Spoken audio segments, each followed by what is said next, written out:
We are live. We are live. We are live, ladies and gentlemen. Welcome back to Talk Talk Live here on IG and YouTube. Thank you very much for joining me here.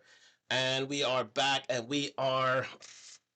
Well, I'm watching the NBA Finals in the background. Pretty good game tonight, actually. It's pretty close today. It seems like it's a, what's it, 75, 76, 76, 75 game for the Indiana Pacers tonight. So, yes, it is going rather well here. So thank you very much for joining me on Talk Talk Live on IG and YouTube. Like, subscribe, comment on the road to 1,000 subscribers. You're just going to zoom in just that little bit. All right, a little too close there, buddy. All right, there we go. So yes, we are back and we are live. So thank you very much for joining me on Talk Talk Live on IG and YouTube. Like, subscribe, comment on the road to 1,000 subscribers. Do let me know in the comments if my stream's getting out to you, and I can pick up your comments here.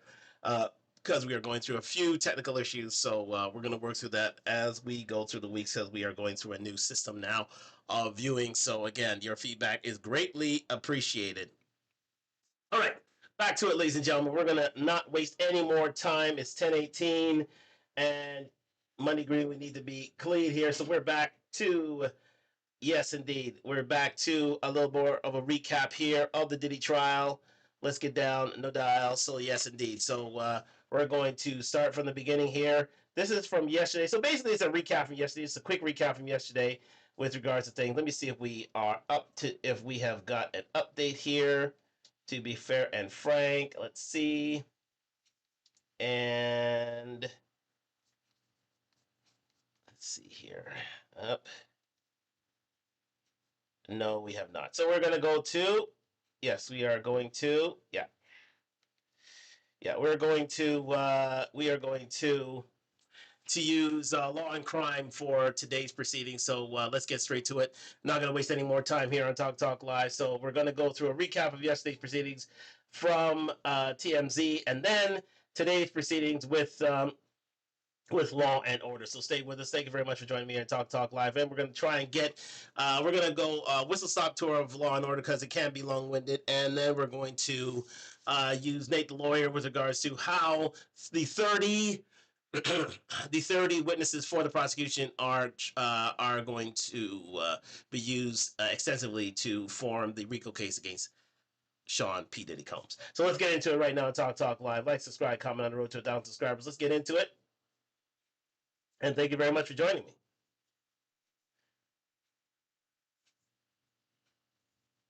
And the testimony offered between the different witnesses. Derek, that was cast aside with one swift stroke of the pen by the judge. That's right. Before the jury even came in this morning, because they handle these motions before they bring in the witnesses and bring in the jury. And this motion, as we discussed, was about discrepancies in the testimony. So really what happened was Brianna Bongalan had testified. She testified about an incident that she says occurred at Cassie's apartment in 2016. And Diddy came in, dangled her over a 17th floor balcony, and then pushed her into some furniture, causing her to sustain some bruising, some injuries, and also obviously some emotional trauma as well. Right. And during the course of her testimony, she says, these were drug-fueled days of my life. Some of it is hazy, but I think this happened around September 26th of 2016. Cassie, during her testimony, also testified about this alleged incident, and she said that she saw it happen. It was at her apartment. She said, I saw it. Subsequently, there were text messages between Cassie and a woman named Christina Coram, who has also testified. She was like Diddy's chief of staff. And in that text exchange, Cassie described it as finding out something, as if she hadn't personally witnessed it, but just found out about it third hand. Basically, to paraphrase, she says, I found out that Brianna was hung over the balcony. Now, meanwhile, she had testified that she witnessed that. So that's an inconsistency. You would never say, I found out something happened. If you witnessed, say, I saw it. That's right. And Diddy's defense team said the prosecutors know this because they prep their witnesses. They know what kind of testimony they're going to elicit. They've seen the text messages, and they basically allowed this perjured testimony to take place on the stand, which is clearly only one thing can be true. She either witnessed it with her eyes or she heard about it subsequently. So they moved for a mistrial. The judge said no mistrial here. And the reasoning was pretty sound. They said, look, because we have a lot of this information already available. We've already been more witnesses. Again, this is more Brianna Bongalan's testimony here. So let's see if we can move forward here to see if there's anything with regards to Jane. And I'm not excusing the conduct in any way, shape, or form.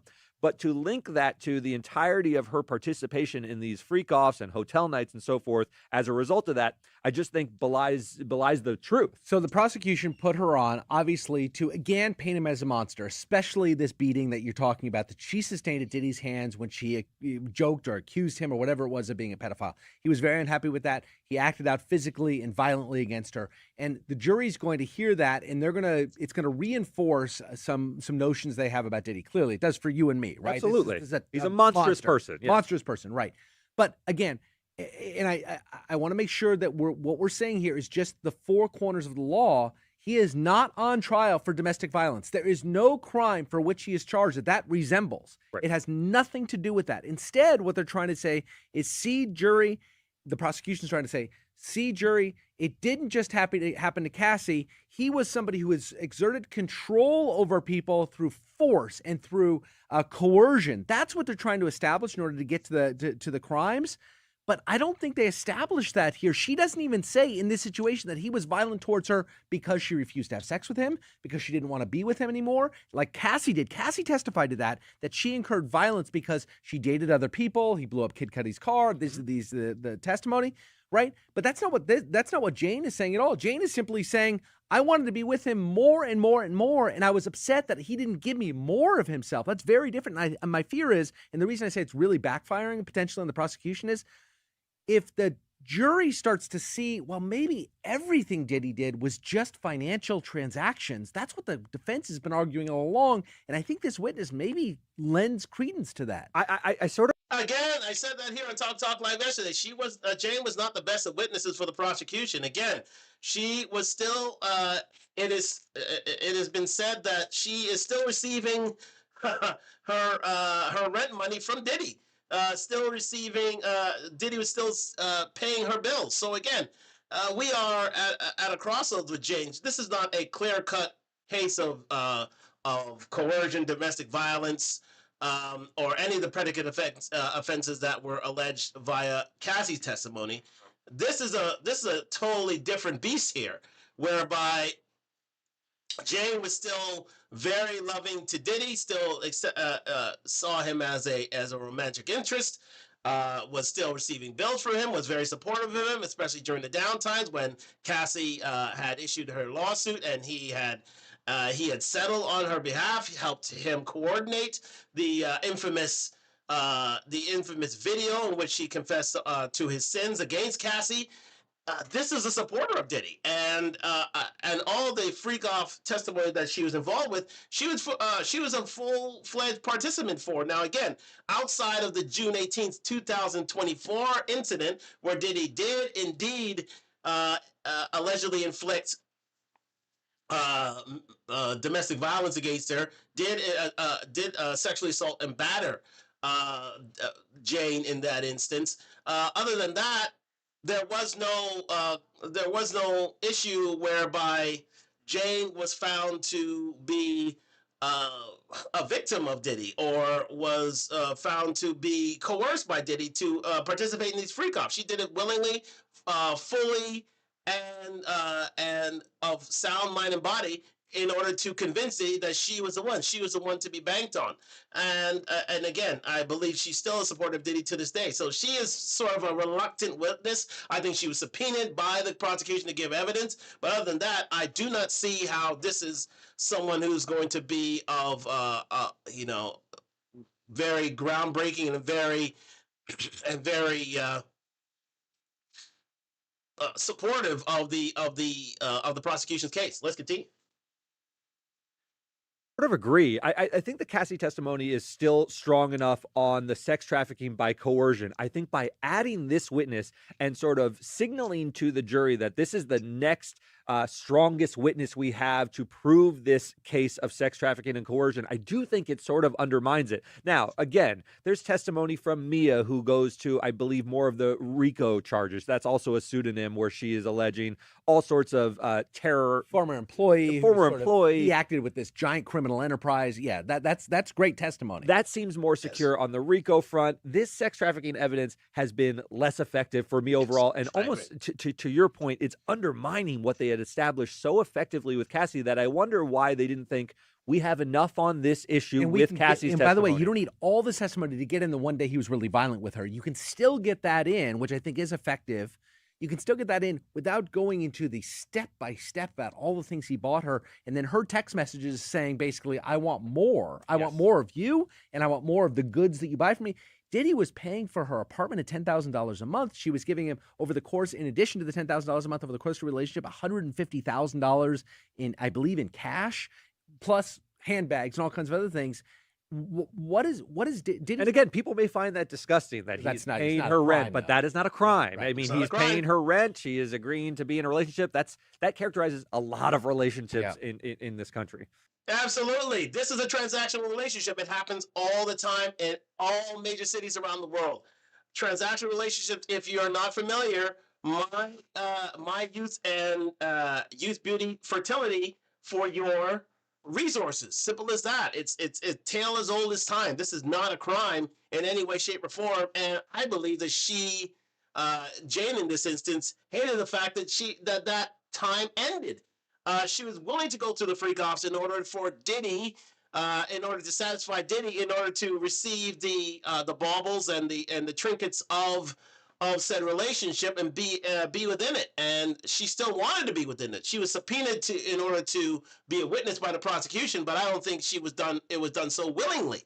I think, again, this is not the greatest of witnesses for the prosecution here, because I believe she's at the time of the case being starting, I don't believe that the gravy train ended for this witness. I think she's still receiving certain furnishings from the likes of Diddy, still receiving resources from the likes of Diddy, and for that reason, this is not the best of witnesses for the prosecution at all.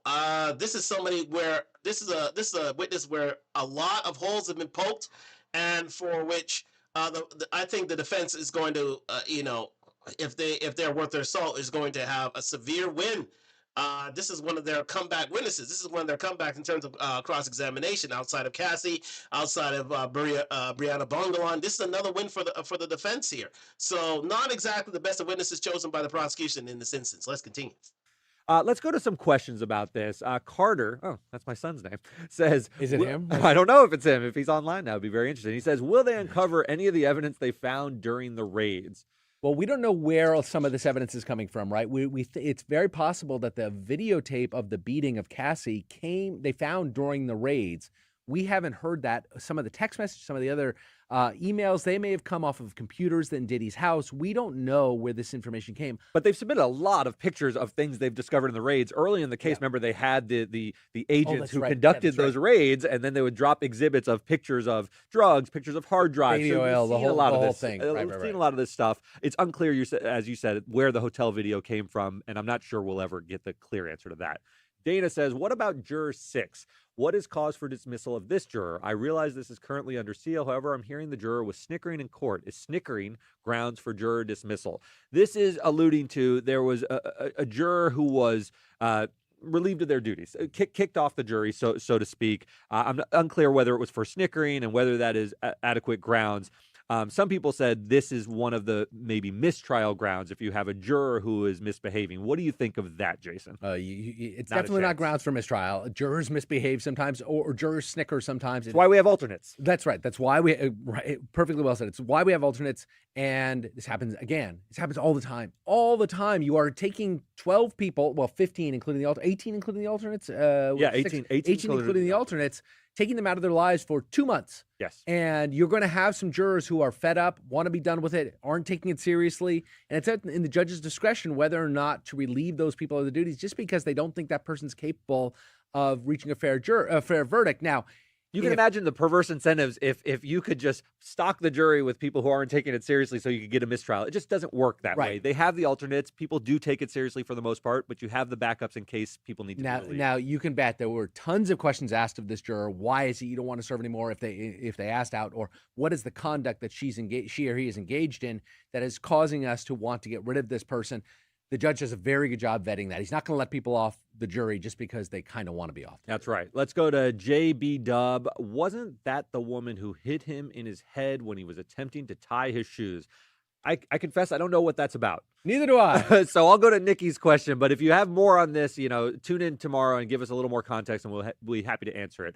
Nikki says, will Diddy actually go to jail? He's convicted, you bet. He's going to go to jail for a couple decades is my question. If he's convicted, goodbye. And the RICO charge, by the way, we've looked into this, is the most serious one. That's what he's facing, life imprisonment. That is the big fish for prosecutors. He faces, I think, up to 20 years on the sex trafficking and up to 10 years on the interstate transport of someone for purposes of commercial sex. Even if convicted on all charges, I doubt we're looking anywhere near a life sentence, but I'm guessing anywhere from 12 to 25. Yeah, which will feel like mostly a life sentence. He's not a young man. He's it's mid-50s now, so yeah, that's right. It's a long time. Let's go to some comments. Spherical says, it's not that black and white. They were on two different pages about the relationship. She kept calling him her partner. It's not true.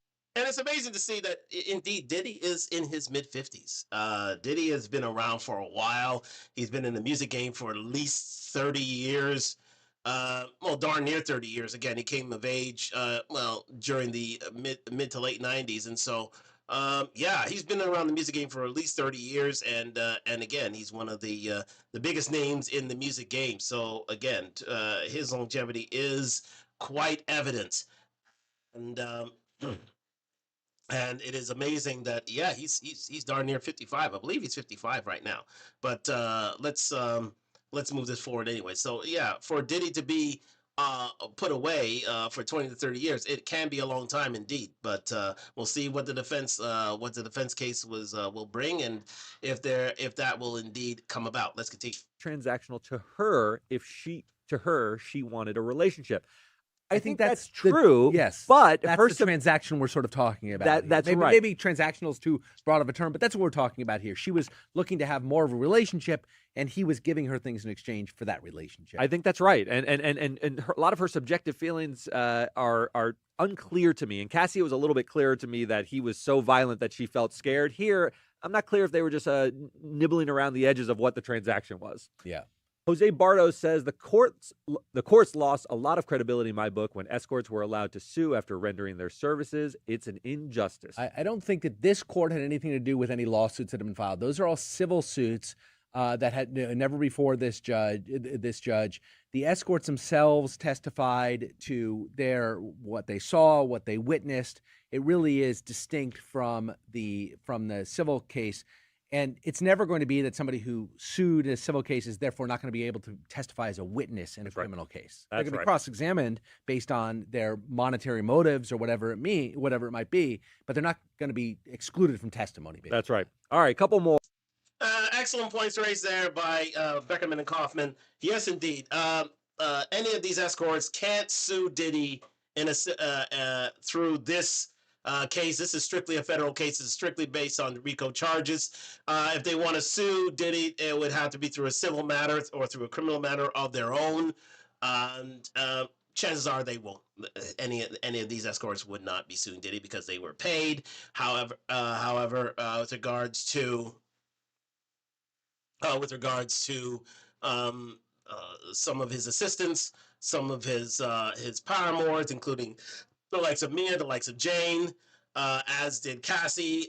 They'll sue privately, but and as Mia did, she sued for $10 million, not letting them know, not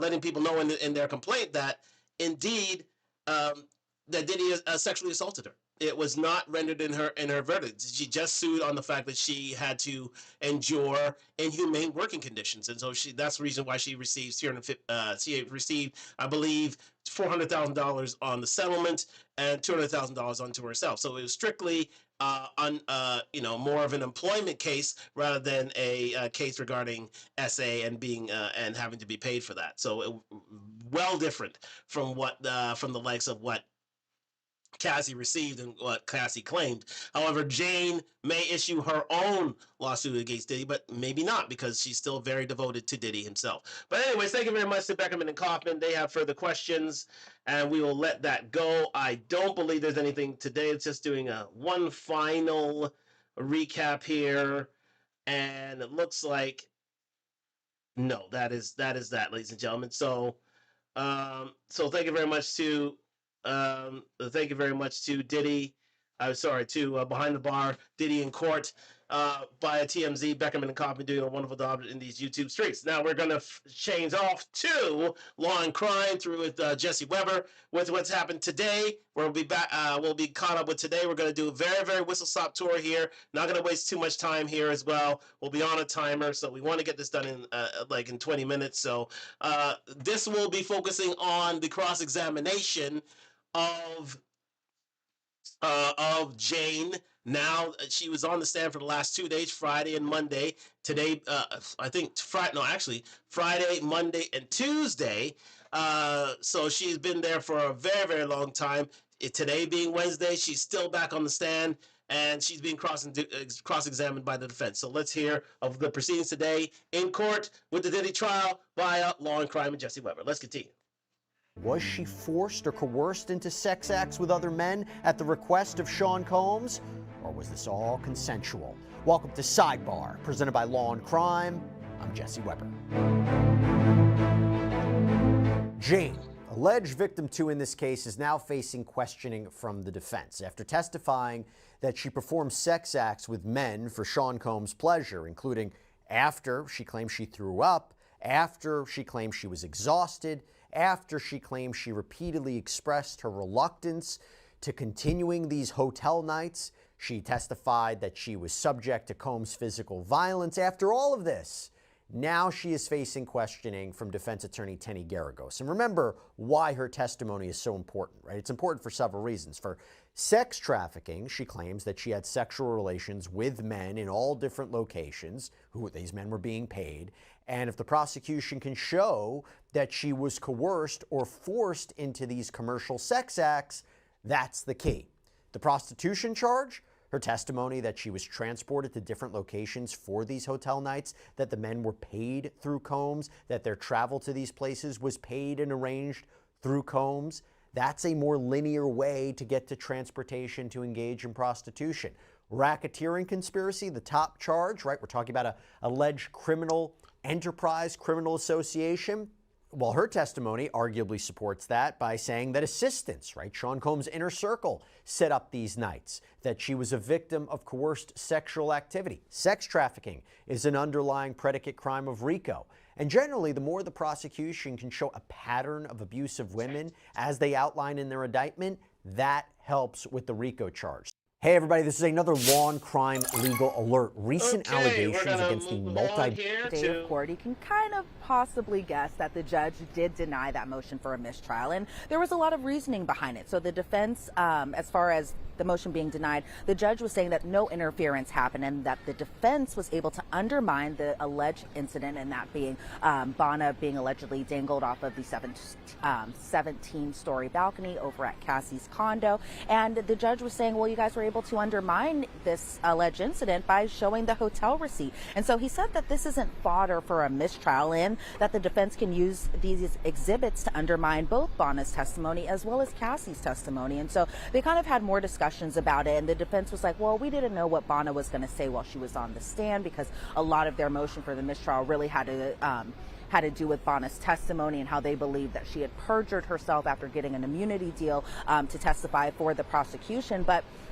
they being the defense was kind of like, okay, well, the government didn't offer any response to this particular hotel receipt. But then the judge was kind of like, well, Nicole Westmoreland really did have her Perry Mason moment under the cross-examination, and that's not grounds for a mistrial, because they were kind of able to really kind of poke holes into the story that Bonna was testifying to, as opposed to that Trump Hotel hotel receipt, which showed that Diddy wasn't even on the West Coast when this alleged incident particularly happened. And then the defense was like, well, Cassie said that she saw this incident happen, but then in the text message, she's saying that she saw or she heard about this incident because she was told about this incident after the fact. And so the defense says that they wanted to submit a certain instruction to the jury so that way the jurors know that Bonna's testimony was allegedly perjured. But the government was like, well, Bonna's testimony wasn't perjured. She might have been confused. The metadata could have been wrong because when they were still showing exhibits at this point, you could see the metadata of when Bonna took or was sent photos of her injuries after this alleged incident happened. Those injuries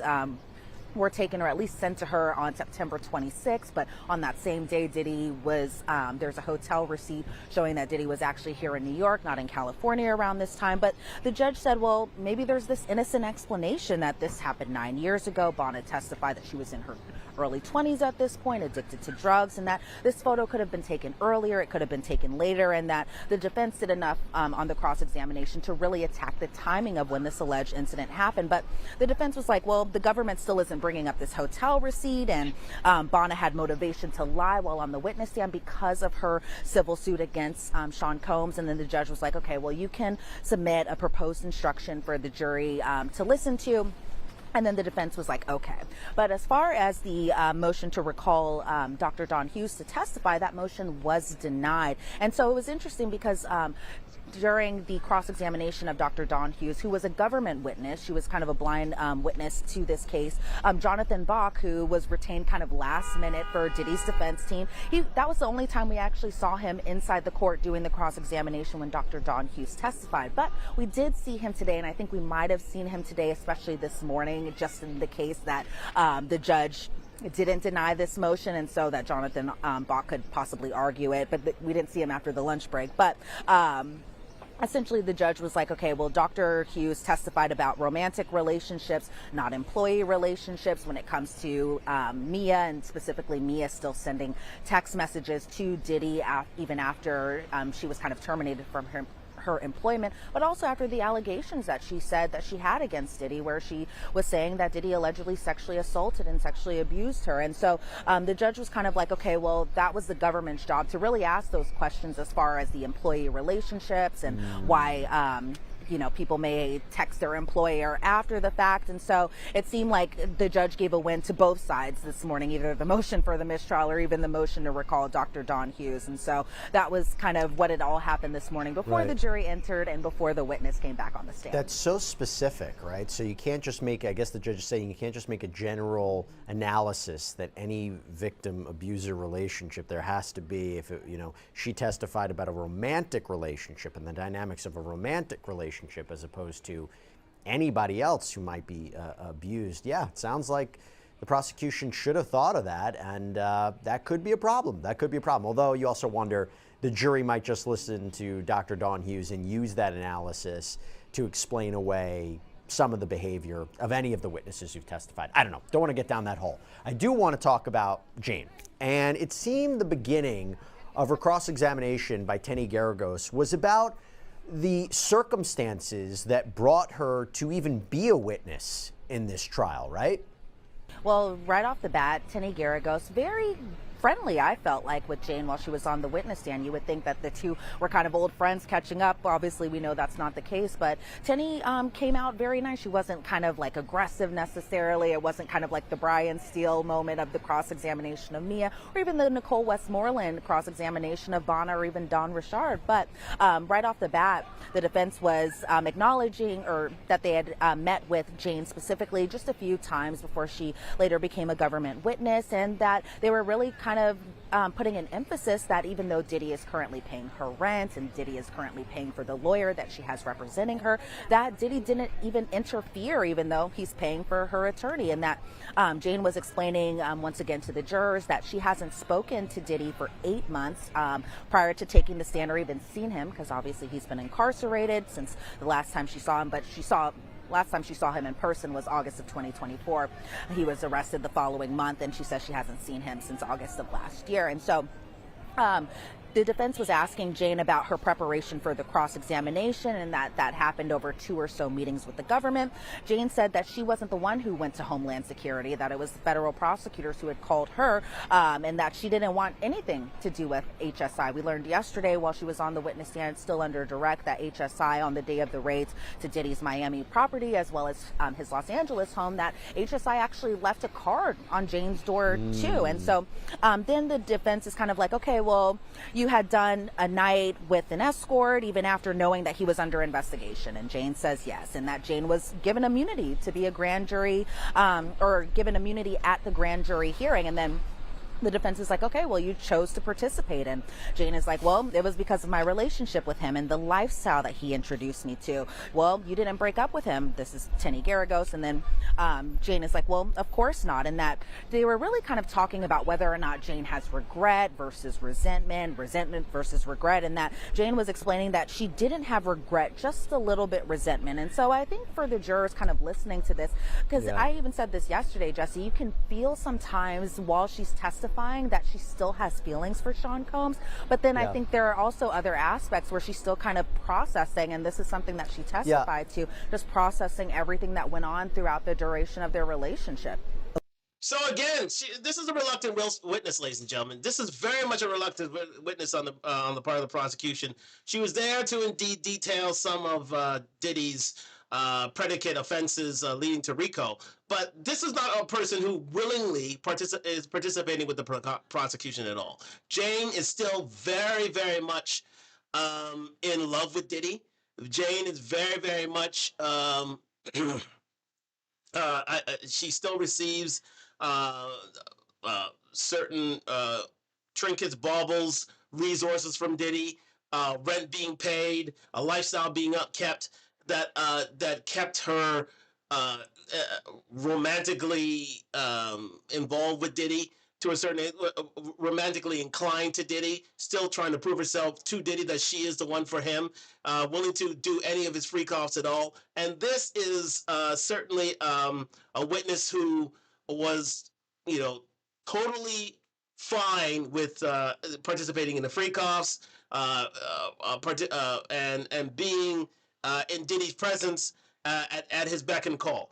And yes, and if anything, she's a lover scorn, but not really a lover scorn, because as Law and Crime have already stated, she was one who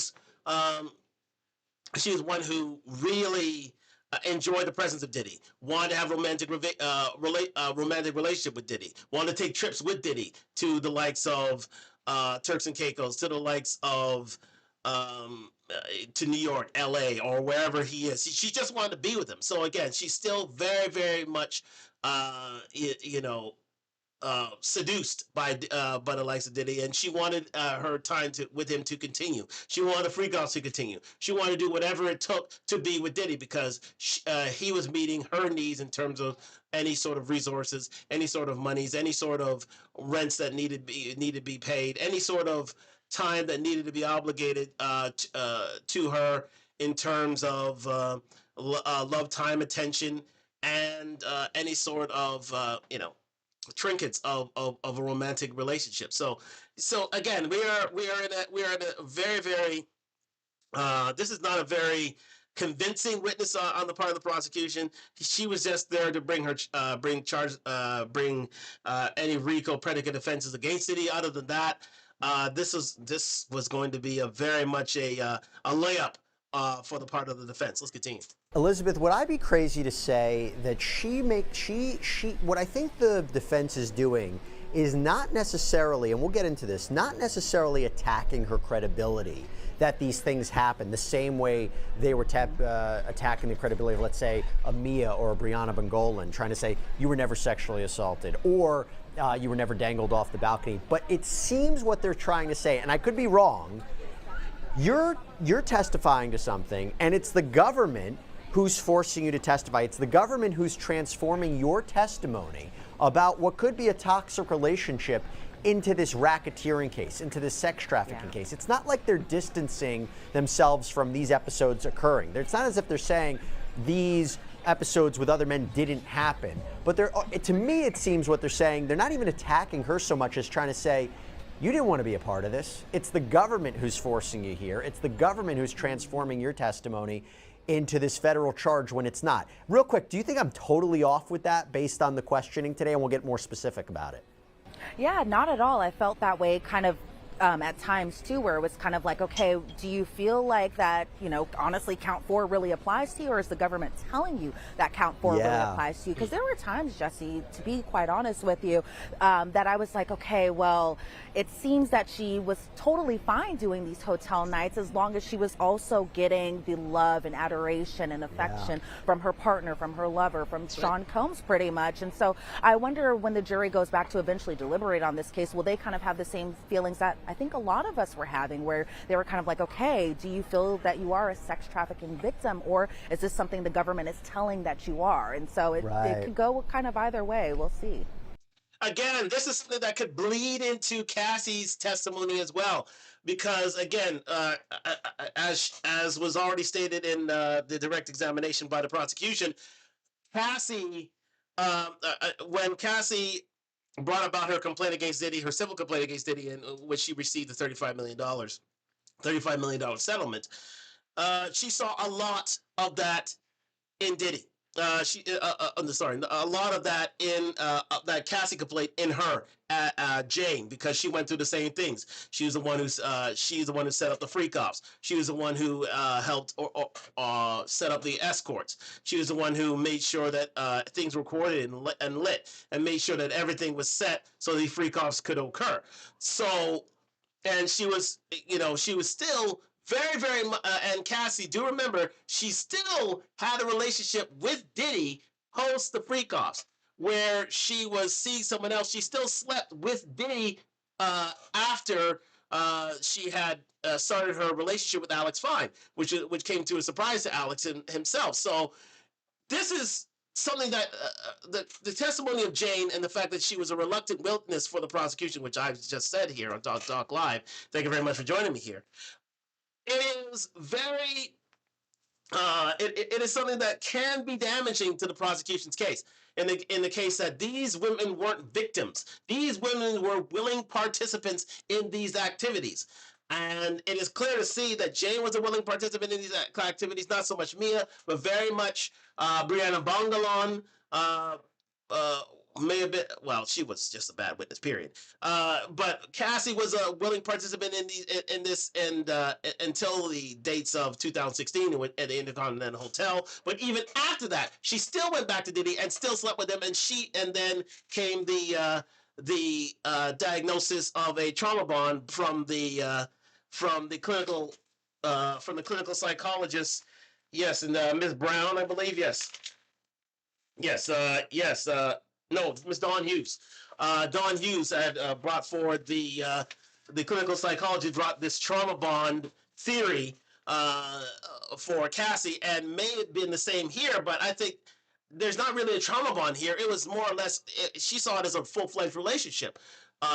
It was transactional. She fully went into it eyes open and understood what her part in it, and she enjoyed it. She enjoyed her time with Diddy, and still is devoted to Diddy to this day. And I think that's what the defense tried to prove here. And so this did not make for a great witness for the prosecution. Again, the defense really won points here with Jane, and that could bleed into Cassie's testimony in and of itself. Let's continue.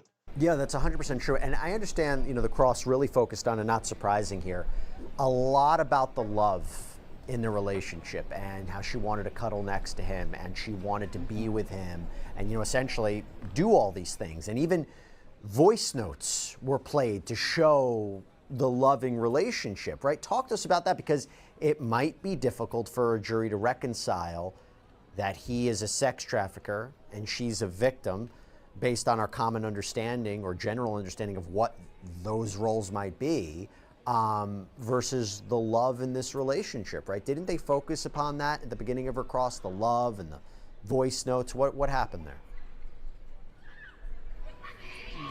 Yeah, well, Jane was explaining that there was a lot of kind of blurred lines in terms of her emotions, and that she just wanted to fulfill her duties as a partner to Sean Combs. And so the defense was really kind of talking, to your point, Jesse, just about the love that Jane had for Sean Combs, aka Diddy, and just why she kept staying throughout the 3 or so years of their relationship, and that she kept on even doing these hotel nights, especially even during the later years where she was kind of expressing that she didn't want to be doing them anymore, and this was all that she was worth. But as far as even, and remember, she was still doing these nights into 2024, and she was still receiving money for Diddy into 2025. So make no mistake, until Diddy was fully fledged prosecuted and under the eyes of the law, she was a willing participant in all these free offs. Let's continue. that when they were recalling that Jane would, put on Diddy's favorite show, which so happens to be Dateline. Unfortunately, I was waiting to hear that it might have been Sidebar presented by Jesse Weber, but unfortunately it was Dateline.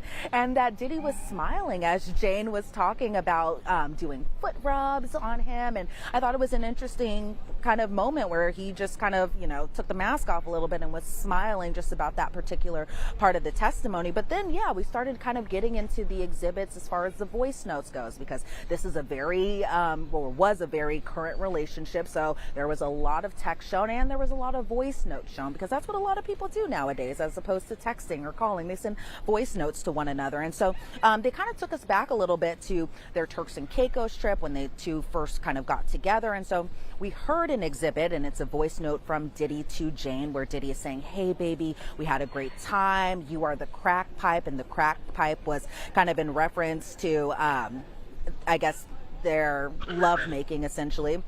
And that Diddy was saying, okay, stay in the light. It was so much effing fun. Get in your bag. And the get in your bag comment, according to Jane, was kind of acknowledging that love contract where they had like a gentleman's agreement for him to pretty much pay for her rent. And so then we hear a voice note from Jane to Diddy where she's like, "I love being up under you. Stay in the light. We'll have a big celebration for you. A whole new level was unlocked. I've been closer to you. I'm so happy. I hope you have an amazing day today. Health is wealth. I love you so, so, so much. Moi. Yay to your contract." And that contract that she was referring to was the love contract. And so it seemed like we were kind of hearing a lot of other voice notes where Jane was kind of expressing her love to Diddy, and Diddy was kind of expressing his love back to her, as opposed to yesterday under the direct, where really the prosecution was kind of showing the more kind of aggressive voice notes where Diddy was telling her to get out of her feelings and that he's single, all of that stuff. But as far as today goes, the defense really kind of was like, okay, well, there was love there. Yeah. You two were expressing love with one another, and you seemed comfortable expressing your love with your partner at the time.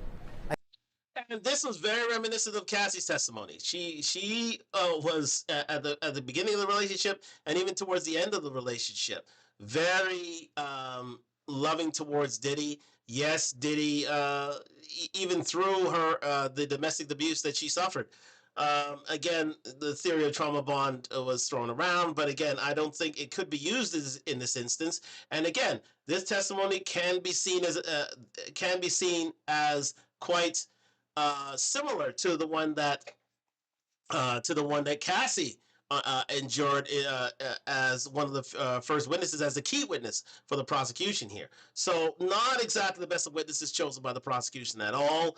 And again, I think the defense saw an opening and they went for it. Let's continue. I think yesterday it seemed what they were trying to say is, oh, this is examples of Sean Combs being manipulative, coercive, deceptive, these subtle elements for sex trafficking.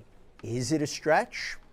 I don't know. I will tell you, a big focus has been made about what he's been paying her, right? Getting her gifts, giving her cash, and paying her rent, particularly since we learned yesterday that he's apparently still paying her rent. Where it becomes the sex trafficking component is, was he dangling it over her head, right? Financial control. I'm controlling you. You have to do what I want. There was a back and forth today about whether, in fact, he was actually threatening to withhold rent, right? And if he was, that could help the prosecution's case to say, oh, he's using that to get what he wants. Was that clarified today?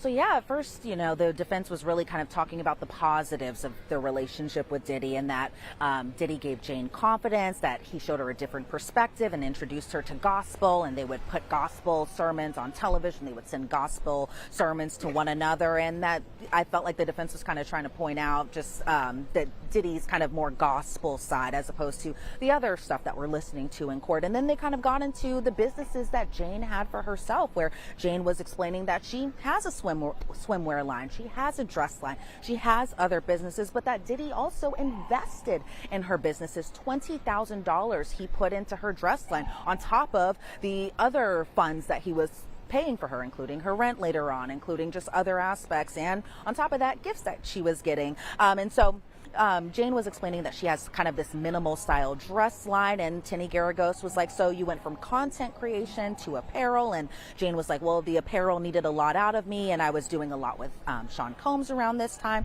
Tinny Garagos is like, well, how much did you make from your influencer creation? And Jane was like, well, if I book 2 brands, that would be $50,000, which in influencer terms, maybe it's not a lot of money. To me, it's an extremely amount of money just to kind of post content for 2 different brands, and whether that be photos or videos or that type of stuff. It seemed like the defense was kind of like, okay, well, you can make $50,000 in this particular instance. And according to your testimony where you're saying Diddy's paying, and I'm just kind of paraphrasing here, the defense didn't really get into it, but I'm thinking in terms of if she's getting $10,000 for her rent alone, this $50,000 from a brand deal would pretty much pay 5 months of rent. And so then Tinny Garagos is like, well, you're also getting child support, right? And Jane was like, yeah, $5,700. And it seemed like, yeah, the defense was definitely pointing out she's making other income as far as brand deals, as far as child support goes, that she really didn't need the financial payments that she was getting from Sean Combs. And then they kind of got into her OnlyFans page where Jane was saying that Diddy didn't want her to be a part of something that was frowned upon because of the stigma that comes with OnlyFans. And Jane was saying that she joined the website because she needed the money. She needed it financially. During her direct testimony, she was explaining that she maxed out a few credit cards because she went into so much debt. And I think the defense was kind of like, okay, but you're making all of this money. Are you spending it frivolously? Are you living within your means? And then Jane. Listen, 80% of consumer debt is made by women. When you have Diddy supplying you with money, total aside from the case, and you think there's a never-ending stream of funds coming your way, she is going to max out credit cards. She is going to put herself into debt, thinking that Diddy is going to get her out of it. But remember, this is a transactional relationship, and so, if you don't put out, you're going to have to get out. So, to put it bluntly, to put it crudely. But in this instance, she found out that was indeed the case, and sorry about this. She found out this was indeed the case, and with that, she found herself in a mountain of debt that she created for herself because she thought that the gravy train was never going to end, that Diddy was going to be turn lover, turn boyfriend, turn husband over time. And she still believes that to this day, ladies and gentlemen. But again, a fool and her money and his or her money are soon part, and we are finding that out right now, that this lady thought that her freak off time was going to pay off dividends in terms of, vacations, in terms of, trinkets and baubles, in terms of rent being paid, in terms of her being Diddy's woman. But as she soon found out, she needed to be more financially responsible, but, a lot of women don't care about these things. Let's continue. After saying that she joined the website because she needed the money financially, the defense kind of pointed out that Diddy was proud that she joined OnlyFans, and that she was proud that she was making her own money because OnlyFans was a pretty lucrative business. And it's a pretty silly idea, to be fair. By silly, I mean stupid. Now you scarred yourself for life. Now she'll never get a high-value man like Diddy ever again. If Diddy even wants you in the first place. That's just my interjection. Let's continue. Still, to some influencers or creators on that app, still is a lucrative business. And so Tinny Garagos is like, well, you didn't need I had to go red pill on you for a second, guys. Let's continue. His permission or approval, and Jane was explaining that she wanted his approval. And I think that kind of makes the difference a little bit sometimes too, Jesse, between the difference of Cassie's testimony versus Jane's testimony, where Jane kind of, while she's on the stand, seems like she really just wanted Diddy's approval over just every aspect of her life, whereas under Cassie's testimony, it seemed like the approval that she had to get kind of put her kind of in a stranglehold in a sense, where she felt like she had to get or she felt like Combs wouldn't do anything without the approval, whereas Jane was like, well, I need his approval to do these things, and the defense is kind of like, well, did you need the approval? But I think the defense kind of did a good job here, really kind of being like, okay, there's a lot of money just kind of floating around from all these other deals and lines and apparel that you have, but you needed this money from Combs because yeah, it's all because she was financially irresponsible. You could say it. I could say it. We can all say it. She was financially irresponsible, as most women in her position are. Let's continue. about control. It's all about control. The more that the prosecution can establish that he was controlling their financial livelihood, their appearance, whether or not they were seeing other people, that goes to the idea of fraud or coercion, maybe even force for sex trafficking.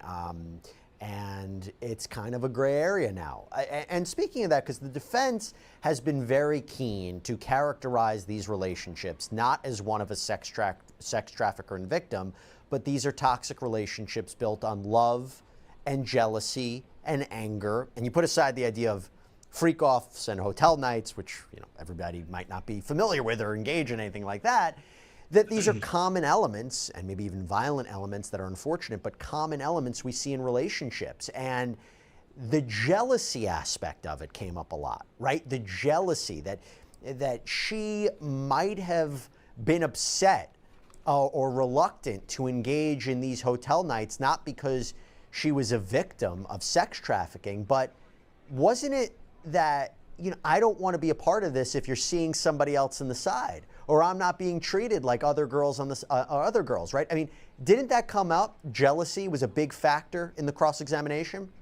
Yeah, it took up a pretty good chunk of the cross-exam this morning. And so while Jane was testifying under direct, she did testify that Diddy kind of explained that the two had an open relationship and that she was fine initially with him seeing other women. But then Jane, while under cross-examination, was saying that Diddy described himself as polyamorous, and that she said at first it was something that I didn't mind, but then as feelings grew pretty deeper, that she said it was hard for me, the imbalance of just the treatment. And so Polyamorous, eh? Look it up, guys. No, Diddy has a new meaning when you hear that. Let's continue. Jane was saying that she didn't say the nicest things about the other women that Diddy was seeing, that she had called them hoes and just not so nice things, and that she admitted she was jealous. They brought up one particular relationship, and that was with Carisha, aka Young Miami, where Jane was explaining that Young Miami bothered her because Diddy was so public with her. And we even think back to around that time frame, which it was pretty true. I thought that, honestly, Young Miami and Diddy were in a monogamous relationship together. They were always together. He had come onto her podcast, and then he took her to the Met Gala, and the two seemed like they were in a really loving relationship. But according to Jane, she was kind of in the shadows around this time period. And so she was saying that Diddy was so public with Young Miami, and it made it seem like the two, those being Young Miami and Diddy, were monogamous together. And she said, I didn't sign up to be in a relationship with someone who was public with someone else. And so she said that Diddy gave Carisha a Maybach, which is a very, very, very expensive car, and Jane said that she wanted something nice as well. And then the defense was kind of like, okay, well, you were jealous of Diddy and his other women, but Diddy was kind of jealous of you too. And the defense brought up Bear, and that's the man who Jane had met previously, but after she and Diddy had like an off period, Bear sent Jane $9,000, and that Diddy was pretty upset about it and was jealous about it. And so it seemed like, just like Cassie's testimony, there was jealousy aspects in their relationship. They brought up Gina also in Jane's testimony too. And so it seemed like there was kind of like a little trickle effect of just, the bottom line being that Diddy was seeing other women. Maybe when he was with Cassie, wasn't telling her that he was seeing other women, but he told Jane specifically he was seeing other women. And so it seemed like that was kind of a big point as far as Jane was concerned, as far as why was she having to go out and book the entertainers and do these hotel nights when he's over doing other things and social media with another woman that he was seeing. And on top of just Young Miami, there were other women that were listed too that Diddy was seeing all around the same time. So again, you heard clearly that Jane was very, very jealous of Diddy's other relationships. Again, many women would be. She, that she would be. They thought that she was, the side piece rather than the main course. And Young Miami was very, very public in terms of their his relationship with Diddy. And yeah, of course, it seemed like a lover scorned by Jane being seen being seen to be playing in the background, setting up freak offs, but having her rent paid, having little trinkets and baubles being sent to her. However, other big prizes like a Maybach going off to a Young Miami and the like. It wasn't exactly make for good tidings all around. So again, but she was still very devoted to Diddy, still very happy being in the relationship, trying to be the number one girl. However, she had competition and she disliked the competition. It was quite jealous of the competition. So again, it is something that that they explored in this testimony, and the fact that it could be said that this sort of transactional relationship was not agreed to. Well, not agreed to overall. I mean, she accepted it. Jane, that is. However, she was not one to really want to be there. She wanted to be like Young Miami. She wanted to be on the red carpet at the Met Gala. So it was, a lot of jealousy flew about. No doubt about that. But listen, in order for her rent to be paid, in order for her many business engagements to be paid off by Diddy, for him to provide her with a certain amount of lifestyle that she took for granted, quite simply because she ran herself into deep debt. She was accepting of her role and still devoted to Diddy to this day. Let's continue. Prosecution could say, oh, this is an example of his manipulation. He was leading these women on to get what he wanted. The defense could say he's a cheater, right? Doesn't make him a sex trafficker. They also focused on Combs' drug use. Yeah. And I couldn't tell if the defense was trying to excuse some of his behavior or offer, I don't know, I wouldn't even say a defense, but they did put an emphasis on what he was going through, right, or seemingly going through. And that came up, by the way, during the whole 2016 Cassie purported beating, right? He was messed up, he was on drugs. In his apology video, he said that. Didn't they talk about his drug use today, too, under cross? Yeah, and the drug use kind of was brought up at various different points during Jane's text to Christina that I'm shaking because Jane didn't want everyone to know about their relationship. We're going to move past the drug use because there's not anything sustainable there. We knew that, Diddy was a drug user from time to time. It's nothing groundbreaking or anything, nothing that would that would shake the RICO case in any way, shape, or form. So we're going to move away from that. But we're going to move forward with especially with this Christina Coram angle right now. At this point, she was worried that these photos would get out into the blogs and there might be other questions that come up after this. And so she's saying she didn't want her relationship to be public.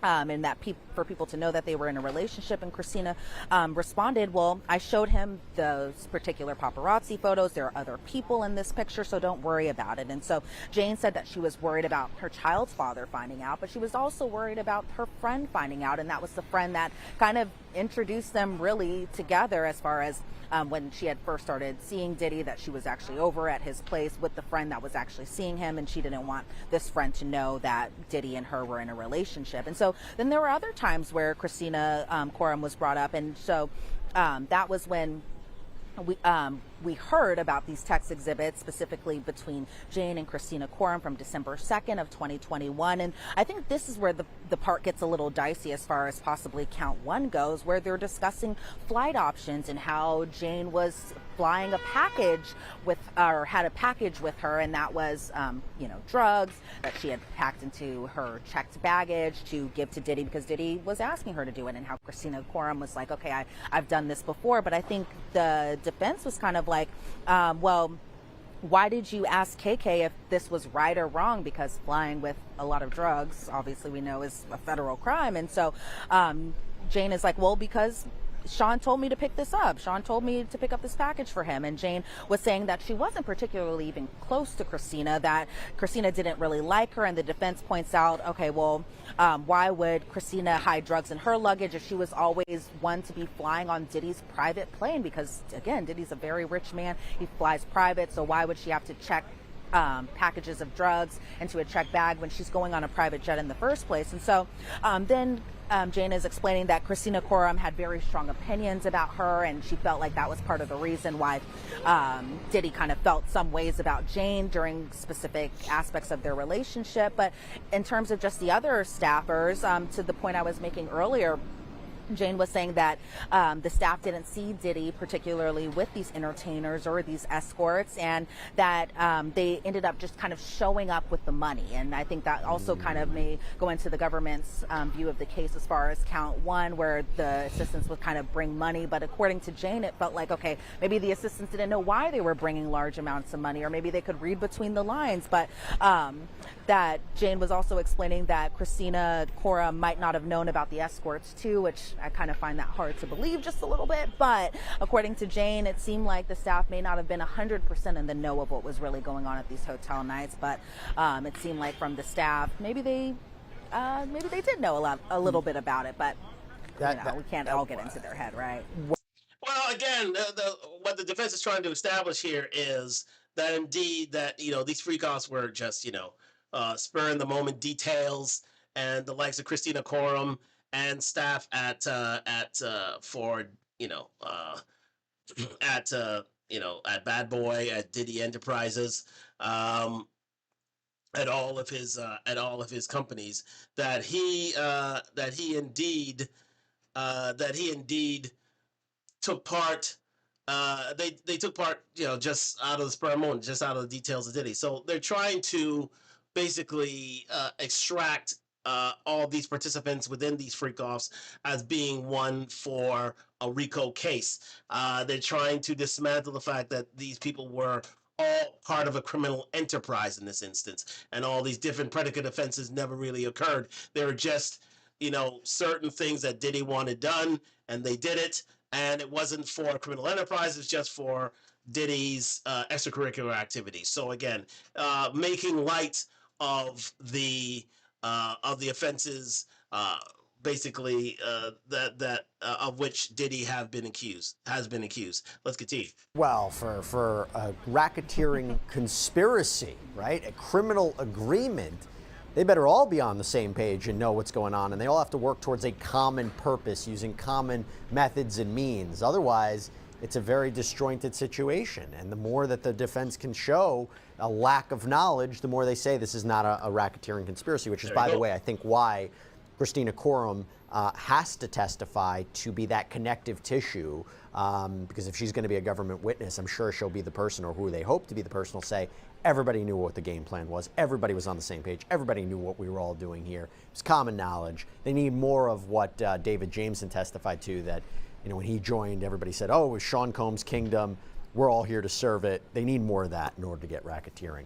By the way, though, focusing on the idea that Jane was not a victim but a willing participant, that she set up these events, that she agreed to do all these things as a way to please Combs or see Combs, that came up too, right? Like her being setting up these hotel nights, being what they're trying to say, an active participant in the hotel nights, and that she agreed to them not because she was feeling pressure, but more as a way to please her partner, right? Again, another accusation that they levied at Cassie. Remember that, and that's where all the revelations with her testimony came about because, again, they showed the text messages of Cassie saying that, oh, I can't wait to freak off, or I can't wait to set up the date. I can't wait to I can't wait for the next freak off to get here. That was Cassie back in the day. So she wasn't exactly a babe in the woods and totally participating against her will. She clearly liked participating in these freak offs for the most part, for the most of the relationship, until she said no, and then we get the battery, the sexual assault and battery allegations lodged by the prosecution. However, it's happening here again, whereby they are putting said questions on Jane here, in which it was stated to her that not only was she not coerced into these freak offs, that she actually actively set them up because she wanted these freak offs to happen for the most part. Let's continue. Yeah, and the defense kind of right at the beginning of their cross-examination was kind of like, okay, well, you kind of unlocked this really secret and private aspect of Sean. And if you are on Instagram, the feed has ended there, so come join us on YouTube. Let's continue. Combs's life. He only trusted you with this specific aspect of his life, and that being the hotel nights. And then Jane was explaining why she even liked doing these hotel nights, and she said that she loved when she and Diddy were making love, and that Diddy was telling her that he loved her, and says that she just wanted to feel closer to her partner and to her lover. And I feel like the defense kind of right off the bat was making it seem like she was a willing participant and that she was willing to do whatever it was to make her partner at the time very happy. And so Jane was explaining kind of around the time that she was first doing these hotel nights. She was 35 years old when she and Diddy got into a relationship, and that when they were talking as far as whether or not Jane was picking out the outfits herself or getting approval for the outfits that she would wear during these particular nights, Jane said it was kind of a little mix of both. When Jane and Diddy were in Turks and Caicos together, that he laid out a whole bunch of lingerie and high heels for her. And then Jane was asked, you could see a lot that he enjoyed being in these hotel rooms with you. And Jane replied, yes. The defense said, okay, well, you appear to be enjoying yourself. And Jane was saying, well, it was the drugs. And the defense was kind of asking Jane a little bit about what aspect of the drugs made her, I guess, appear to be more willing, I guess. And Jane was explaining that on ecstasy, that you would feel more uninhibited and sexual, and you could do things for hours and do a bunch of fantasy talk, and that Diddy just loved doing role playing. And then when they kind of talked about the high heels, that when the HSI investigators were doing the exhibit photos, and how Diddy in his Miami home had very large stiletto high heels. And Jane was explaining that normally the heels that she would wear are like 3 to 4 inches, not these 7-inch heels that she was made to wear pretty much in these hotel nights. And so as far as the making arrangements for the escorts or the entertainers, Jane, while on the stand, said that there was an undertone of an expectation of me to make these arrangements. And so Jane is asked, okay, you made the choice to get on a flight to see him, and Jane said yes, and that she would go and see Diddy every few weeks, that it just kind of varied based off his schedule. And then even a little bit later on into her testimony, Jane said that she and Diddy would spend quality time together at these hotel nights. It would either be before the entertainer or the escort would arrive, that they would spend time together, and Diddy would say very nice things to her, show her a love and affection. And then even afterwards, after the escort left or the entertainer left, that the two would be intimate all over again. And that there was one point where Diddy had to have surgery, he was on crutches, and that this quality time that they were spending together was pretty sacred for Jane. And then the defense was asking Jane about what she told the government during their meetings, and Jane told the government that she loved being with Diddy during these hotel nights, and that they had alone time even before the entertainer came, that they would drink alcohol together, they would do ecstasy, they would make love with one another, and that Jane told the government that Diddy would cater to her during these hotel nights, and again showing the affection. And Jane was explaining he's the most affectionate during these nights, and that she accepted the dynamic. And I think that can be kind of confusing for the jury, where at one point you're saying, okay, this was traumatic for you, this was a moment where you just felt like you were being used, you're getting emotional while under direct, but then under cross-examination, it did kind of feel at some points during her testimony that she was totally fine doing these because this meant that she would be closer to Diddy. And she was saying, you know, I know what I see this, I knew what I was seeing as this becoming, and that Jane told the government she wanted to prove to Diddy that she could do these types of nights. And so it seemed like at some points that she was a willing participant and totally fine with doing these hotel nights, as opposed to the government's point of the case where they were alleging that she was forced to do these hotel nights by her partner, by her boyfriend. But really it seemed like she was explaining it was kind of both ways at some point. So it depends on how the jury sees it, as far as, okay, during the early parts of your relationship in 2021, 2022, you were totally fine. But then you kind of see during 2024 that she really was just kind of over it too. There were. So again, it's again the defense is trying to set up that she acted of her own free will, that these free calls continued. But again, as she was just saying, it's you know, as she grew tired after 2024, not necessarily because in 2024 she was still in a transactional relationship. She still wanted to prove herself to Diddy. So I don't think that she was tired of things in 2024. I think she wished for things to continue to a point where she kept proving herself to the point of, yes, you could be my number one. You could be my lady, as it were. And it's I think that this lady still did not grow tired of it. I think what she grew tired of is being considered second fiddle to a lot of these ladies like Young Miami et al. And being considered, just basically a side piece to Diddy, especially when he wanted a free cop. I think that's what she grew tired of. I don't think she grew tired of the nights necessarily. I think she's willing to participate in them as long as she was the number one girl, to be fair and frank. Let's continue. Or I also understand. And again, that's very important. I just pause it there for a second. That's very important in the sense of, it was the same thing for Cassie. Very, very much the same thing for Cassie. It's when, even though she was a number, she grew tired of it. And yes, one thing that was unfortunate of Diddy is the fact that he resorted to, SA and battery in order to potentially coerce Cassie to continue with these freak offs. He didn't necessarily have to do it for this girl, for Jane here. So, except for that one night in June 18th, 2024, when indeed things turned violent. But for the most part, she was still a winning participant even before and after the freak offs, very much like Cassie. Let's continue.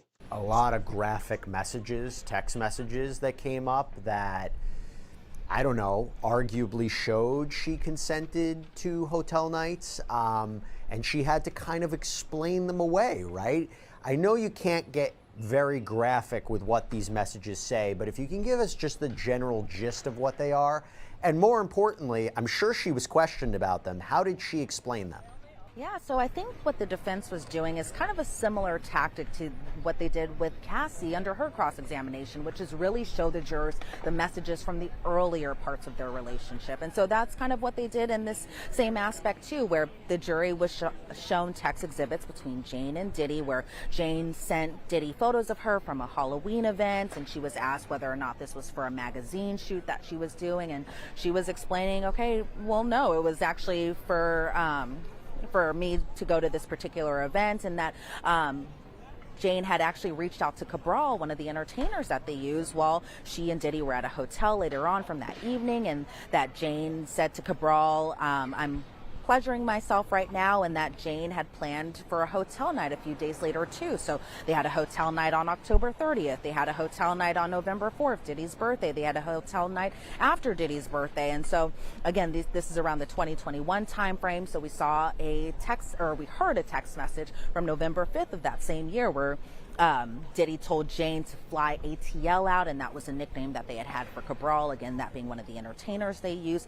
And Jane said, okay, well, what do you want to see, baby? And then Diddy said so many things. And Jane said, you can only see the video if you're with me. And she sent a sexually explicit video. And Jane says that she was referencing hot oil in this particular text message. And then I think the defense was kind of like, okay, so you were fine putting this oil on yourself, and that hot oil being possibly hot baby oil. And Jane was saying, well, he prefers hot, warm oil. And so they were really kind of getting into really just the graphic, really sexually explicit messages, to a point where I was like, okay, I don't need to write all this down because I'm not going to repeat this on air. But there was one particular message from November 8th of 20. Okay, so we know there was a sexual,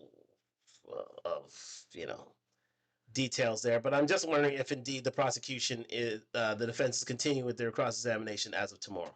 There's a lot more they have to get into. There were a lot more instances that she described, including a lot of specific hotel nights. There's the violence they got to get into as well. And then, of course, there'll be redirect, but I know they have to get her off the stand by Thursday. So it will be quite a week of Jane's testimony. I can't tell if it makes this case clearer or more grayer. I keep saying it's not a black and white case, but a more gray kind of case. I think it makes it a lot more grayer, to be fair, speaking on behalf of Jesse Weber here. Not on behalf of Jesse Weber, over offering my opinion outside of Jesse Weber. I think this really muddies the waters here. I think this shows the other side of Diddy, and the fact that despite the fact that there are freak-offs, there are women who fully accepted Diddy for what he did here, and fully was willing to be a participant as long as they were treated as the number one lady. I think things ended for Diddy, for Cassie, because of the domestic violence that was involved. But I think if he was as sweet as he was to Jane, potentially Cassie wouldn't leave. Potentially things would continue. I think it was to Diddy's downfall that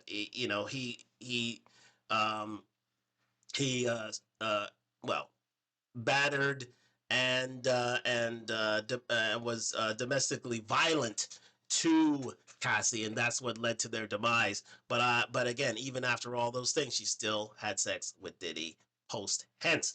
So we're gonna leave it there. It looks like there's gonna be more cross-examination of Jane. It's gonna be the Jane week. This is the Jane week, ladies and gentlemen, because she's been trapped. She has been basically testifying on behalf of the prosecution, and now she's going through cross-examination throughout this week. They said as of Thursday it needs to end. So tomorrow we will continue with Jane.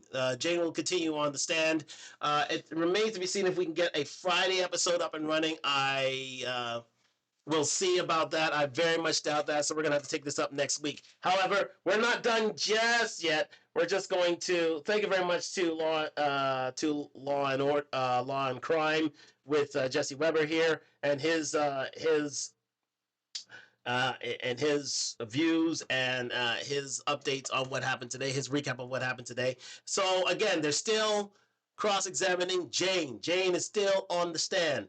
Jane is still being a very, how shall I say, not a strong prosecution witness in this instance. This is one who will, I think win a few points back for the defense in here, and this could bleed into other witnesses as well, and can be potentially costly to the defense, and it further brings up the need for Christina Coram to come to the stand on behalf of the prosecution, simply because they want to bring this whole RICO case and Diddy being the hub, being the head of this crime organization to light.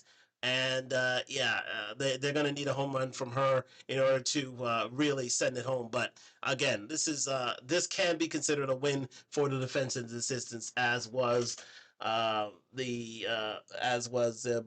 Bangalan and other witnesses, a few other witnesses that came to the stand. So thank you very much to Law and Order for their recap. Okay, so we're going to move forward with a quick 10-minute video on how these, thank you to the one and only Nate the lawyer here, and his video on how the 30-plus witnesses are helping the feds nail Diddy for RICO. So we're just going to paint a picture of what the prosecution is trying to do here to send Diddy for quote unquote life in this instance, because as Diddy is, due to Diddy's age and the amount of time that he could do in this instance, for RICO charges and all the predicate offenses therefrom. So let's continue here with Nate the lawyer and his video. So thank you very much for joining me on Talk Live.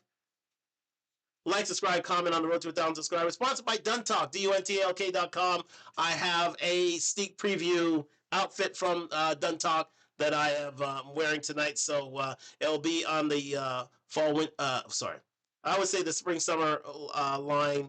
Well, make it into the fall winter actually. So this is more of a fall winter look. So looking forward to seeing that out there in the YouTube streets and also on the actual streets. So go to Duntalk.com and see your spring summer line and what will be the fall winter line to come. So let's just get into this video from Nate the lawyer. Thank you very much for joining me on Talk Live. Trial. It was about the money. Two witnesses taking the stand talking about just that in the sex trafficking and racketeering conspiracy trial against Sean Diddy Combs. All right, welcome to week 4 of the Sean P. Diddy Combs trial, and it's getting crazy. Fair use, ladies and gentlemen. All right, welcome to my ongoing coverage of the Sean P. Diddy Combs racketeering trial. The term racketeering is a catch-all that describes all of the mob's illegal activities, from extortion and loan sharking to union infiltration and murder. But rather than tying these crimes to an individual mobster, RICO ties them to a corrupt organization, in this case, an organized crime family. If prosecutors can prove the head of this organization, the boss of the family, is aware of and sanctions the street-level crimes, they'll finally have the ability to go after him. Now, as I said earlier, we are in week 4 of this trial, and it looks like P. Diddy is headed to a real conviction here. Now, because this is a law channel, I want to start with this chart. This chart lists the charges in the indictment that P. Diddy is facing. Those charges are kidnapping, arson, bribery, witness tampering, forced labor, sex trafficking, prostitution, and drug distribution. Now, as the indictment says, you have to prove that defendant P. Diddy agreed to conspire to commit 2 of these racketeering acts. So essentially, they got to show that Puffy conspired to commit 2 out of these 8, and then RICO is on the table. So now that we understand where these 8 charges came from, only needing 2 to stick, I took those 8 charges and put them in another chart alongside the witnesses who've testified to some of the elements necessary for the. Well, very good chart there by Nate the lawyer. Excellent chart here. Kidnapping Capricorn Clark. You remember Capricorn Clark, Diddy's assistant, Cassie Ventura. Just outlaying things. Cassie Ventura, the star witness, of course. Arson, Kid Cudi, Capricorn Clark. The LA Fire Department, Lance Jimenez. LAPD, Christopher Ignacio, who was once employed by the Intercontinental Hotel. Cassie Ventura. Then you have bribery of witnesses, Kerry Morgan, Israel Flores. Then you have witness tampering, Kerry Morgan, Regina Ventura, Capricorn Clark, Kid Cudi, and Mia. Remember about Mia, who was part of the forced labor. She was a former Diddy employee, remember, who was SA'd and battered and sued for $10 million. Mia, Cassie Ventura, George Kaplan, Deontay Nash, the former assistant to Diddy. Then sex trafficking, of course, Cassie, Mia, and everyone, really. Israel Flores, Daniel Phillip, David James, George Kaplan, Deontay Nash, Mila Morales, and Sheree Haynes, all these Diddy employees. Then you have the prostitution count, predicate offense of Daniel Phillip, Sheree Hayes, the Punisher, as they say, Cassie Ventura, George Kaplan, and Frederic Zemmour. And then drug distribution, Cassie Ventura, David James, Agent Yasmin Binda, George Kaplan, and Capricorn Clark. So again, a very, very full list of witnesses for the prosecution here. And also you can include Jane here. Now, Jane is not included in this list, but you can basically choose from this list that she was involved in the, let's say, I would say bribery of witnesses to a certain extent, witness tampering to a certain extent, forced not forced labor, sex trafficking, definitely, prostitution, definitely, drug distribution, definitely. So all those charges of arson, bribery of witnesses, witness tampering, I would say prostitution, drug distribution, and sex trafficking, the main predicate offense in this action. Jane could be a part of in and of itself. But again, is she the best of witnesses? Not necessarily. And of course, you don't see Brianna Bungalon on this list because she wasn't exactly the greatest of witnesses herself. Let's continue. Who've testified to some of the elements necessary for the government to prove these crimes. So let's go through it. Kidnapping, 13A. Capricorn Clark testified that she was kidnapped and Cassie Ventura backed up her story. Yep. So those two witnesses testified to the kidnapping. For 13B, arson, we have Kid Cudi's car. Capricorn Clark also spoke to that. We got the Los Angeles Fire Department and the LAPD who are also involved. And again, Cassie Ventura also gave testimony about Kid Cudi's car being blown up. Now, when we talk about 13C, which is bribery of... Now remember, arson was one of the was the offense in which the defense asked for a mistrial because remember they believed that putting in the minds of the jury that there were fingerprints on the Molotov cocktail bottle when there was no Molotov cocktail bottle found. That was considered improper or omitted evidence, and so they asked for a retrial. They asked for a motion for a retrial. For a mistrial, a motion for a mistrial, and with that, it was waived off by the judge. So let's continue. Of a witness, we got Carrie Morgan and Israel Flores. Israel Flores worked at the hotel where the video was taken of Cassie being beaten by Diddy. Israel said that he was offered some cash by Diddy to not say anything. But today we had another witness testify that guess what? He was actually offered some money too. What Eddie Garcia said happened is that Combs' assistant at the time, Christina Coram, reached out to him and she wanted to know what was on this tape. They wanted to get a hold of it. She said that Combs had been intoxicated.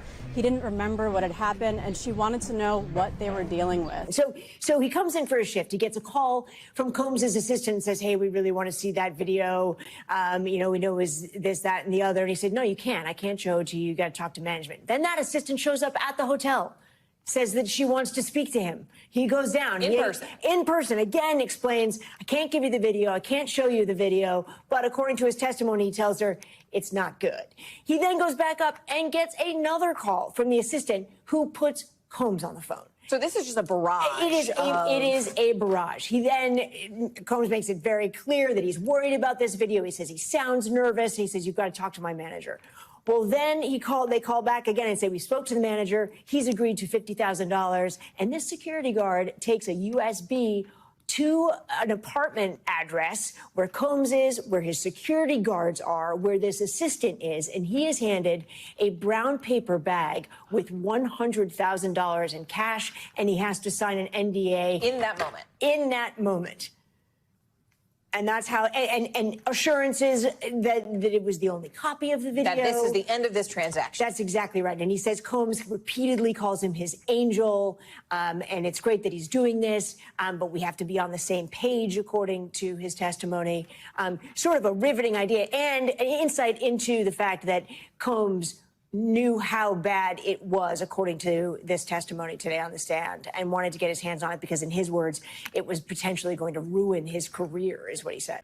So again, very, very good point raised there. But again, it must be said that this is not bribery. This is not necessarily bribery in this instance. Again, this is a contract between two people, not a law enforcement, not anyone involved in law enforcement. He was security for the hotel, but he wasn't a law enforcement officer. He wasn't a politician. He wasn't a lawyer. So again, it wouldn't be considered a bribe.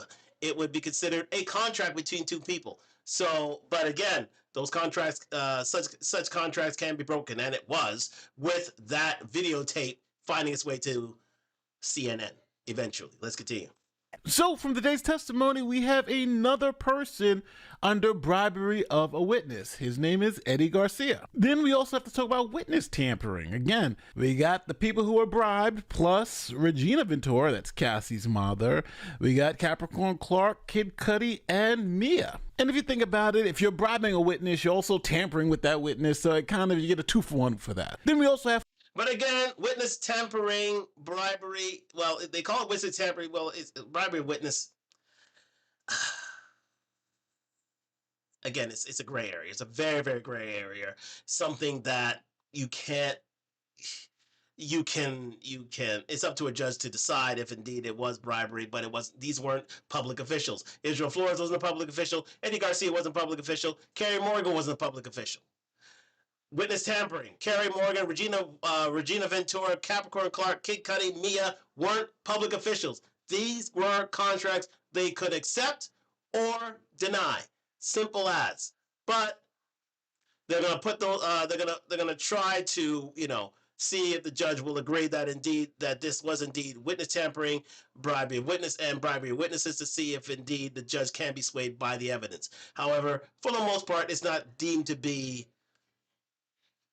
a bribe or witness tampering because it's simply contracts between two people. Let's continue. Forced labor, Mia, Cassie Ventura, George Kaplan, and Deontay Nash. Now, forced labor for Mia and Cassie is those, we've got to be up for 24 hours, we can't get any sleep, we're forced to work days in a row, especially for Cassie because she did say she wanted to leave some of those places and she wasn't allowed to leave. The freak-offs were mandatory, not optional. Next, when it comes to sex trafficking, we have the who's who of people. We got Cassie Ventura and Mia, who are really the subjects of the sex trafficking, Cassie more so. And then you had Israel Flores, because remember, he was saying that she was trying to leave and she couldn't leave because she was being beat up at the hotel. That's the security guard. Daniel Phillips, who is one of the prostitutes. David James, George Kaplan, Deontay Nash, Morales, and the Punisher, Shiara Haynes. Now, these were the witnesses who talked about how they either had sex with Cassie, she didn't want to be there was force involved. For instance, when she wanted to leave one of the freak-offs, she was beaten. There's a lot there for the sex trafficking. But these are all the witnesses that have spoken to some of the elements of sex trafficking that the government's trying to prove. Next, we get the prostitution, which I'm going to tell you, I think this is a home freaking run for the government, because 13G is transporting prostitutes across state lines to have sex. And Daniel Phillips and Shiara Haynes, the Punisher, both said that they were traveling across state lines to have sex with Cassie Ventura in different places, all paid for by Sean Combs. Also, you got George Kaplan and Frederick, who was a manager at one of the hotels. They all testified to the quote-unquote freak-offs that occurred across various states. And last but not least, we have drug distribution, which people get confused about because supplying drugs to people at parties is distributing drugs. It's a little different because you don't have to sell them, but when you're giving them out, it's just as bad. And you got Cassie Ventura, David James, the agent who found drugs in one of the raids, George Kaplan and Capricorn Clark, and many others also talked about there being drugs at the freak-offs and the parties and all this other stuff. So drug distribution seems to be another home run, when for the government to only need 2 of these charges, 2 out of 8 of these things to really stick, you're looking at some real problems for the diddler. Along with those damaging witnesses, we also had Derek Ferguson, and he was the CFO of Bad Boy Entertainment. Now, he testified on the connection between Combs' businesses and these freak-off sex trafficking things. Specifically, how employees were reimbursed for their expenses with corporate cards. Several Combs assistants had testified about purchasing so-called freak-off essentials at Combs' behest. On direct, where Ferguson is now testifying about a $20,000 transaction that came in from Cassie Ventura's father. Now, this makes us look back to Cassie Ventura's mother's testimony, where she was asked by Combs for $20,000 in exchange for not putting out explicit videos of Cassie, and because she thought Combs was going to hurt her if he did not receive that $20,000. So there you have a business transaction through the company that links directly back to what would be considered illegal conduct. And that's why this might have started off a bit slow, but that type of link speak to the prosecution's case, where they say Combs' businesses are really just fronts for this criminal enterprise. And so I'm seeing that link start to come to fruition, where I'm understanding more about the prosecution's criminal enterprise. It's a bit silly on the part of Diddy to indeed bring those have a paper trail for a lot of these materials and supplies needed for these freak offs, and actually have have expense accounts and credit cards for said expenses, because that leaves a paper trail, and now they can link you to these freak offs and thus the criminal enterprise, which again, it's a bit foolhardy on the part of Diddy, and he wasn't well advised by his lawyers, nor by his CFO on these activities. Not thinking that this would land back in his face, but it has. And that those are some serious charges. So again, so on technicality, like they got Al Capone for, Diddy could go away for a long time. Let's continue. Now, real talk, I just don't see how this guy's going to get off from this. There may be some miracle jury verdict that I'm just not expecting. But when you look at this chart, it just seems like they got him for RICO. Now, you may not believe the sex trafficking, you may not believe one or two of these charges, but for sure, the transportation of prostitutes across state lines, 13G, check. Drug distribution, 13H, check. Forced labor, witness tampering, bribery of a witness. How many witnesses have come and said we were bribed? They got like 3 other people who they haven't brought up yet, who are also. But again, it is between private individuals, and technically it's not considered a bribe. Let's continue. Giving money, arson, kidnapping. And there's this understanding out there in the public that I think I need to clear up. They don't have to prove Diddy did this stuff. They just have to prove that Diddy was aware of it and sanctioned it. So that gives him even more liability on the RICO end. So as we continue to move through week 4, my prediction is Diddy is going to jail for a long time. He's looking at a minimum of a decade in prison. And as a, 50-something-year-old man, he's probably not going to be out till after he's collected Social Security, because these charges are unbelievably serious. So tell me where you disagree in the comment section. If you think Diddy's gonna walk and you believe these charges are bogus, let me know. I want to hear your reasoning, because as of right now, Diddy looks like he's going to jail. Now, stopping there. Thank you very much to Nate the lawyer. Excellent argument in terms of Diddy going to jail for a long time. As you saw, the predicate offenses there. And listen, he has every right to say what he's saying here. Let's just get him back up again. Hold on, back up here. There we go. There we go. Yeah, he has every right to say that these charges could land in Diddy's face, quite simply. And so, shout out to Nate the lawyer, doing wonderful things in YouTube streets in terms of breaking down what a RICO, what a RICO Act is, what's involved, the predicate offenses involved in the RICO Act, and indeed how each. This is fantastic. How each separate witness for the prosecution thus far, outside of Jane, has led Diddy to potentially go away for a long time through these charges. So again, it's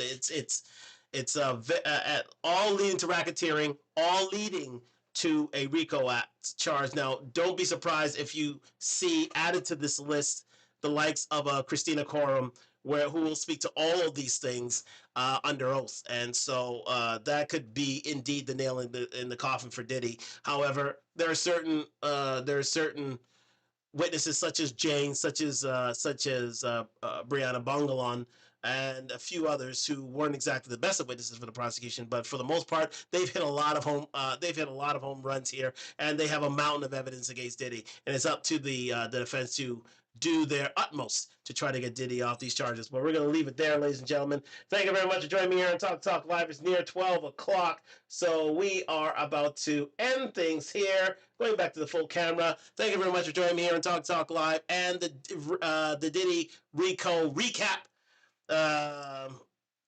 of the case that has gone on thus far. Just to say again that we are still continuing with Jane. Jane is still being cross-examined by the defense, and that will go into Thursday, into tomorrow. So look forward to that. We'll be recapping that next week on Talk Live, and then we'll be bringing forth new witnesses for the prosecution. And again, this is a long case, so do strap in. This is not going to end anytime soon. We'll be going into at least July, mid to late July, until at least the prosecution, if not the defense, rests themselves. So thank you very much for joining me here on Talk Live and IG and YouTube. Like, subscribe, comment on the road to 1,000 subscribers. Just over an hour and 30 minutes here. And look forward to seeing you again next week. I will, if not Friday, we're going to see if we can get a weekend episode up, but probably will be there Tuesday, Wednesday, Thursday next week. So look forward to that. We'll be doing more Diddy recap, and also moving on to more subject matter, because again, I have a few things in the canister that I've yet to discuss as of now, but will be discussed going forward, and a few very good topics, to be fair, and we'll start on those as of next week. So thank you very much for joining me here on Talk Live with our continuing coverage of the Diddy trial. Did he do it? Did he not? We'll see, ladies and gentlemen. Keep watching here on Talk Live. Sponsored by Duntalk, DUNTALK.com. Look forward to speaking to you next week.